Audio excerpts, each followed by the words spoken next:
Numerical number 4. A 500 gram stone is thrown up with the velocity of 15 meter per second. Find its potential energy at maximum height and find its kinetic energy when it hits the ground. एक stone है जिसका mess 500 ग्राम है, 15 metre पर second की velocity से ऊपर की जानिब फेंका गया। यहाँ दो बातें हैं, first of all potential energy at maximum height पर और second kinetic energy when it strike with the ground, कि जब काइनेटिक एनर्जी फाइंड कर कीजिए जब वो ज़मीन से टकराए। तो गिवन डाटा में एक स्टोन है जिसका मैस 500 ग्राम, ग्राम को किलोग्राम में चेंज कर लें, 1000 से डिवाइड करेंगे, सो मैस बिकम 0.5 किलोग्राम, और इसको 15 मीटर पर सेकंड की वेलोसिटी से ऊपर की जानिब फेंका गया है। रिक्वायर्ड है काइनेटिक एनर्जी फाइंड कीजिए और पोटेंशियल एनर्जी फाइंड कीजिए। कंजर्वेशन ऑफ एनर्जी के कानून के मुताबिक एनर्जी को एक शक्ल से दूसरी शक्ल में तब्दील किया जा सकता है, मगर एनर्जी की मिकदार यानी क्वांटिटी वो कांस्टेंट रहती है, सेम रहती है। तो इसका मतलब कि अगर हम काइनेटिक एनर्जी फाइंड आउट कर लें तो वही उसकी पोटेंशियल एनर्जी होगी। तो सबसे पहले हम काइनेटिक एनर्जी फाइंड आउट करते हैं। फार्मूला अप्लाई करते हैं, 1/2 mv², 1/2 मैस 0.5, वेलोसिटी 15,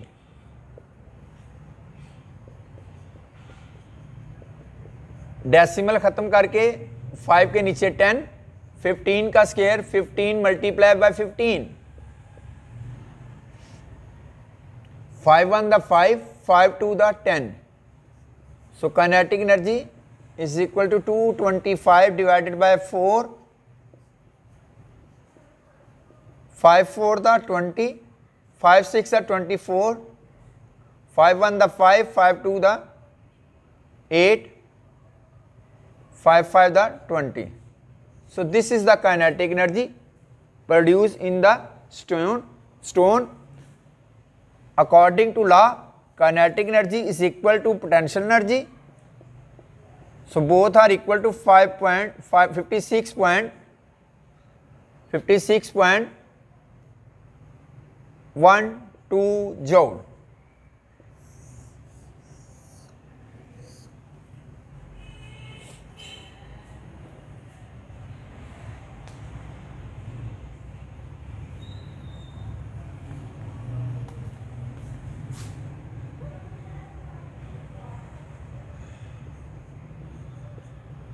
तो 56.25 जूल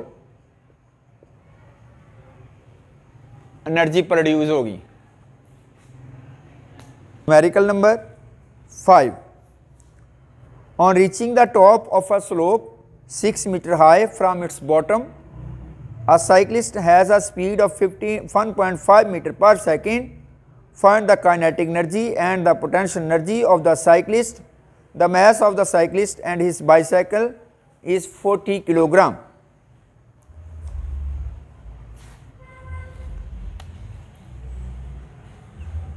इस न्यूमेरिकल में कुछ इस तरह कहा गया है कि एक स्लोप है, ये स्लोप है जी, जो कि ज़मीन से 6 मीटर की हाइट पर है। ये यानी ये जो हाइट है ये 6 मीटर है।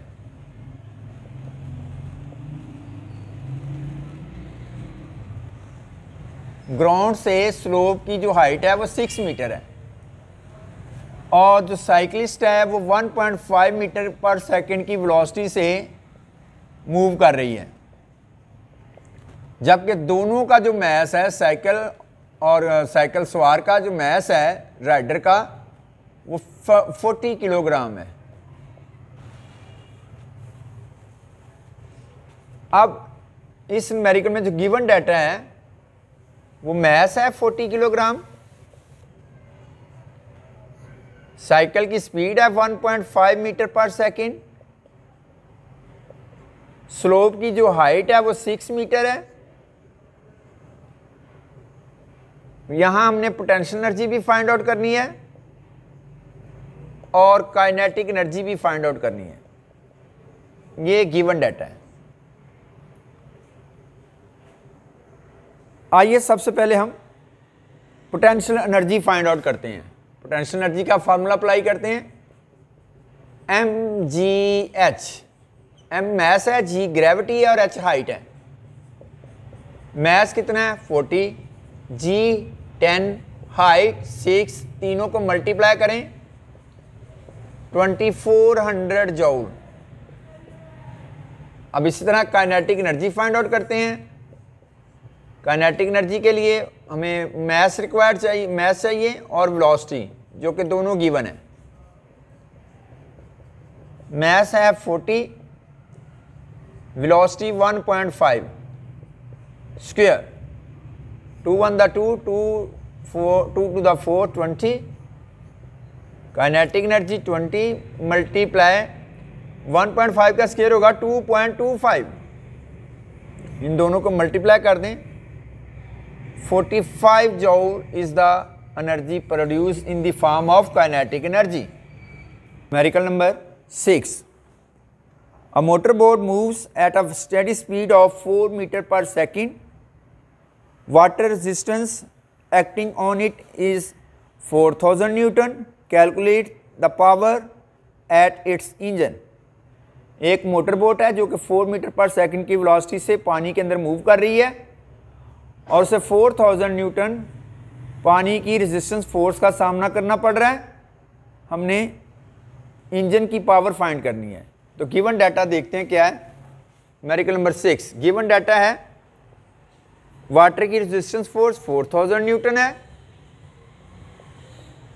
और बोट जो है वो मूव कर रही है 4 मीटर पर सेकंड की वेलोसिटी से। रिक्वायर्ड है पावर फाइंड करें।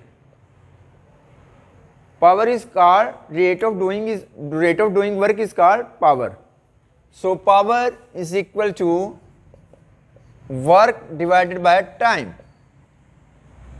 सो work is the product of force and displacement. So put the value of work. Work की जगह लिखेंगे F multiply D divided by T।